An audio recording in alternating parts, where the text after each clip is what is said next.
সড়ক অবরোধ করে কোটা বাতিলের আন্দোলনে তীব্র যানজটে নাকাল রাজধানীবাসী। এই মুহূর্তে শাহবাগে আছেন রিপোর্টার রাশেদ বাপ্পি।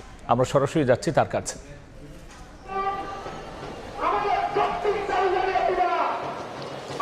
মানুষের হাঁটার গতির থেকেও রাজধানীতে যানবাহনের গতি অনেক সময় আমরা কম দেখি, এবং সেই বাস্তবতায় রাজধানীর প্রধান সড়ক যখন ঘন্টার পর ঘন্টা আটকে রাখা হয়, তখন সাধারণ মানুষ কতটা ভোগান্তিতে পড়েন সেটি কিন্তু বলার অপেক্ষা রাখে না। ঠিক এই মুহূর্তে আমরা আছি রাজধানীর শাহবাগ মোড়ে, এবং শাহবাগ মোড় দিয়ে যদি আমরা একটু রাজধানীর কাঁটাবনের দিকে দেখি, এখানে কিন্তু দেখতে পাচ্ছি ঘন্টার পর ঘন্টা বিভিন্ন যানবাহন অপেক্ষায় আছে। কেন অপেক্ষায় আছে সেই কিন্তু আমরা এরই মধ্যে সবাই জেনেছি যে রাজধানীতে বা সারা দেশে যে কোটা বিরোধী আন্দোলন চলছে, সেই আন্দোলনের অংশ হিসেবেই কিন্তু বিভিন্ন সড়কের মোড় আটকে রাখা হয়েছে। শিক্ষার্থীরা আটকে রেখেছেন এবং তারা এই আন্দোলনকে আজকে যে তাদের কর্মসূচি সেটিকে তারা বলছেন বাংলা ব্লকেড, এবং বাংলা ব্লকেডের কারণেই এই অচল অবস্থা তৈরি হয়েছে। আমি রাজধানীর শাহবাগে আমরা দেখেছি বিকেল ৩টার দিকে শিক্ষার্থীরা শাহবাগ মোড়ে অবস্থান নেয়, এবং ৩টা থেকে এখন ৭টারও বেশি কিছু সময় পার হয়েছে।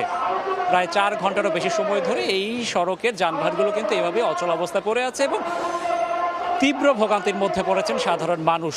আর শুধু শাহবাগ মোড়ে নয়, আমরা জানি যে সায়েন্স ল্যাব থেকে শুরু করে বাংলা মোটর, কারওয়ান বাজার, চানকারপোল, অর্থাৎ রাজধানীর প্রধান যে সড়কগুলো আছে অধিকাংশ সড়কই এখন এভাবে অবরুদ্ধ অবস্থায় পড়ে আছে।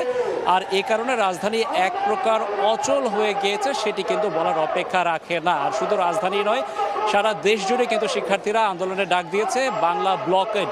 সেই বাংলা ব্লকেডের যে আন্দোলন, সেই আন্দোলনের চরম ভোগান্তির মুখে পড়েছেন সাধারণ মানুষ, এবং অনেকেই পায়ে হেঁটে তাদের গন্তব্যে যাচ্ছেন। অধিকাংশ বাস বা গণপরিবহন থেকে যাত্রীরা অনেক আগেই নেমে গিয়েছেন, আর যারা অসুস্থ তারাও কিন্তু চরম ভোগান্তি পড়েছেন।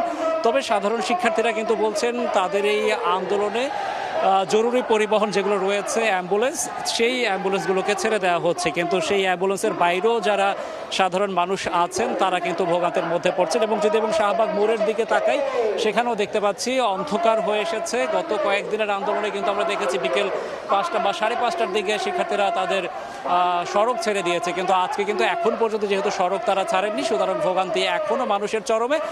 তবে শিক্ষার্থীরা বলছেন যতক্ষণ পর্যন্ত তাদের আন্দোলন বা তাদের দাবি মেনে নেওয়া হবে, তারা কিন্তু এরকম আন্দোলন তারা চালিয়ে যাবেন। তবে আজ কয়টা নাগাদ তারা সড়ক ছেড়ে দেবেন সেটি কিন্তু এখন পর্যন্ত তাদের পক্ষ থেকে বলা হয়নি। এই ছিল আমার কাছে রাজধানীর শাহবাগ থেকে শিক্ষার্থীদের আন্দোলনের সবশেষ খবর।